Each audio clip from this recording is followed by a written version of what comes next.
This right here is the channel of one of the people inside of my school community who had a video get 287 views in a whole month. And for this guy's channel, that's an absolute flop, right? But then 3 uploads later, this happened right here. 87,000 views on one video with a channel that doesn't even have 500 subscribers. Same channel, same editing, same exact workflow. So what exactly changed here? Well, today let's deep dive into all of it. My name's Ricky, I'm 20 years old and I've been doing faceless commentary YouTube channels for over 7 years now. I have this channel here called Glider Guy, which I've been running ever since I was 13 years old. It took me 2.5 years of grinding, sleepless nights, editing, doing thumbnails, all that sort of stuff, before even making my first dollar on YouTube. Now this channel right here pulls over 2 million views a month and is the main source of my income. The purpose of this Ricky channel right here is to teach people exactly who was in the situation I was in when I was 13, exactly how to get monetized as fast as you possibly can, while having a channel that doesn't just die out instantly straight after, like a lot of the new celebrity trends you see, a lot of the channels that'll make like, you know, 10k in a few weeks and then just randomly fall off. Channels like this last a lifetime. I've been doing this channel, like I said, for 7 years and I'm still doing it to this day. Now today I'm going to talk about someone who went inside my free school community called the Monetization Accelerator, which is top link in the description or in the pinned comment, and basically got on one of my weekly Q&A calls. He asked me a question about this channel right here, which is in the sort of kick streaming and Twitch niche, and basically just asked how can I get this channel to blow up. Lo and behold, after a quick 60-minute call, a few tweaks to our strategy right here, we managed to get a video that got nearly 100,000 views, getting this guy to probably the monetization requirements if he actually had 1,000 subscribers. This would have probably gotten him 4,000 hours of watch time, with simply one YouTube video called The Phantom Situation is Getting Crazy. Now, what we're going to be doing right now is comparing what didn't work with this Rakai video right here, which didn't even get 300 views, versus this Phantom Situation video. Firstly, right, this Rakai video is just extremely boring. You wouldn't click it. I mean, I personally wouldn't click it. When you compare the two, there's such a night and day difference, and I'm going to be explaining all of it. This is the moment right here, like a video like this, that kind of every YouTuber experiences or goes through, and I'm pretty sure you watching this video have probably also gone through this, where you spend hours scripting a video, right? Hours editing, uploading, just for the video to completely die. But here's the thing, right? The video didn't fail here because it was a bad video. It failed because it was basically just invisible. There's a few problems here. Firstly, obviously the title. I mean, Rakai has to be stopped. Some people think that those like has to be stopped titles still work, which I mean, they can work if it's in the right context. But for here, right, it's just way too cold. It kind of just reads like a throwaway tweet and not an actual video title. Also, the thumbnail here, I mean, it's a pretty shocking picture of Rakai here. He's not even looking at the camera. The text is okay, but like there's no real curiosity, confusion, like there's no real emotion that you're getting when you look at this thumbnail right here. And the execution on this video, there was really no story tension. There was no like triggering moment, no real emotional punch in this video right here. But then once this guy jumped on call with me inside of my Q&A call, basically we managed to get this video right here, The Phantom Situation is Getting Crazy, which like I said, is nearly sitting at 90,000 views right now. Which if this guy was monetized, that probably would have generated him around $400. Which for a community that was $25 at the time where this guy was in it, now it's literally free. You can come in for free and get results like this instantly. So what actually happened here, right? This wasn't just luck, this was precision. I'm going to be breaking down the 3 levers right here that actually made this thing work right here. Firstly is the title formula. This video right here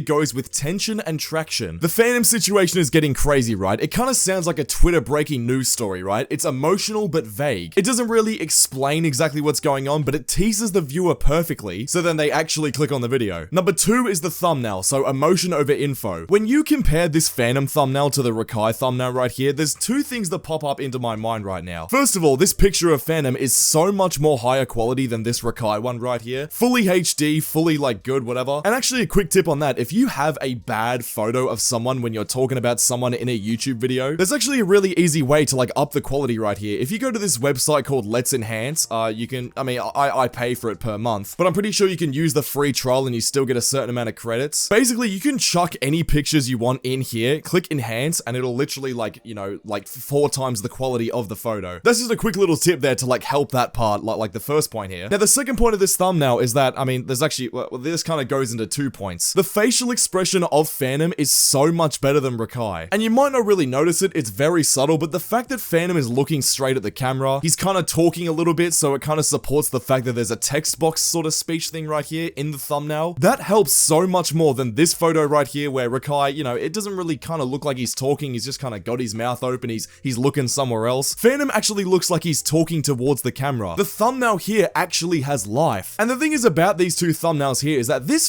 video right here is probably only about like 10 to 15% better in terms of the packaging. But notice how this little 10 to 20% change, this like tiny little, you know, difference, this tiny little improvement here, turn this video from being a 0.3 times outlier, as you can see with the MrBeast view stats extension, into a 114 times outlier. This is where the game is won. These micro little improvements, right, that you think might not really mean anything. You think it's just like there just because it's just like, oh, you know, it's just there to be a perfectionist. They can actually blow up your videos more than you think. And the third point I want to talk about with this video is the pacing and hook formula. So obviously this video right here, this Rakai video, the video was kind of all over the place. There really wasn't much structure to the video. It was just the guy talking. This guy's video was still okay here, but it, you know, it definitely needed a bit of work. And I would go into a lot of detail right now about the whole storytelling structure of this first Rakai video, but I don't want to be here for 3 hours. Basically, what you need to know is that the cold open in this first 30 seconds here was infinitely better than this Rakai video right here, which contributed to a higher retention. And bro, like I said before about being 10 to 20% better, if you have a 10 to 20% better retention and engagement rate, that doesn't just mean you get 10 to 20% more views on the video. That means you can get 10 to 20 times more views on the video, or in this case, 100 times more. So look, that's all cool, right? But here's the part that most people miss. This guy didn't just get lucky with this video right here. We basically built a system for him to repeat. Now, unfortunately, I'm not really sure where this guy is. He hasn't been posting for a while. But the thing is, right, is if this guy came back right now and used this system again, he would absolutely get more results like this. Basically, this is the formula that worked right here. So every title has the following sort of like, I guess, formula right here. So let me pull out my notepad here. We basically have like X is getting out of control. So X can be a topic, it can be a person, it can be like a type of, I don't know, influencer, whatever. So we can replace this with anything, right? So let's say Phantom is getting out of control. We could say Rakai is getting out of control. So if I were this guy right here, instead of having Rakai has to be stopped, I'd say something like Rakai is getting out of control. You see how like that subtle little difference where, you know, it doesn't really seem like much of the time. It doesn't really seem like that big of a change. These small little details can really add up and get you to a few million views a month. It's absolutely possible. Now, the second part of this formula right here is visual identity. And what I mean by that is having a thumbnail formula that's consistent throughout every video. Now, the problem that we had before I started working with this guy, with this Rakai video right here, is that every video before this, I mean, these thumbnails are still okay, but the problem is that they're completely inconsistent. Some of these have completely black backgrounds, some of these have different text and different thumbnails. I mean, this video right here is just completely different, like, you know, the whole packaging is just different. These titles are okay here, but I guess they're just a little bit out of sync. The main thing we changed right here is that we stuck with this gray sort of background with a little vignette around it and had the exact same text, the exact same style of text, and as you can see, that is absolutely what made this whole thing blow up here. The fact that we had a consistent packaging formula, which means that all viewers who watch this guy consistently literally look at his thumbnail for 0.5 seconds, instantly know it's him, and if they like the last video, they're gonna click on the next one. And the third part about this is the 3 blocks. And what I'm talking about is the scripting structure. So there's 3 different blocks to this, right? The first one is obviously the cold open punch, and what I mean by this is like the first sort of 30 seconds when you're explaining what's going on. This is obviously the most important part. I don't think it takes a genius to realize that. When you nail the first cold open part, basically the rest of it can kind of take care of itself. But then the second part is escalation, so obviously escalating the story. And I could make a whole like 3-hour documentary about like how to tell stories on YouTube, but like that's a whole sort of separate thing. The basic idea is that you start off with something tame and you keep getting worse and worse and worse. Obviously there's a whole lot more detail I can go into that, like how to actually like structure it so it goes sort of up and down, and you know, like you can ladder your way up in terms of the escalation of a story. But that's one of the parts of the video. And the last part is obviously the payoff, and this is how you get return viewers, which seriously blows up your channel and gets you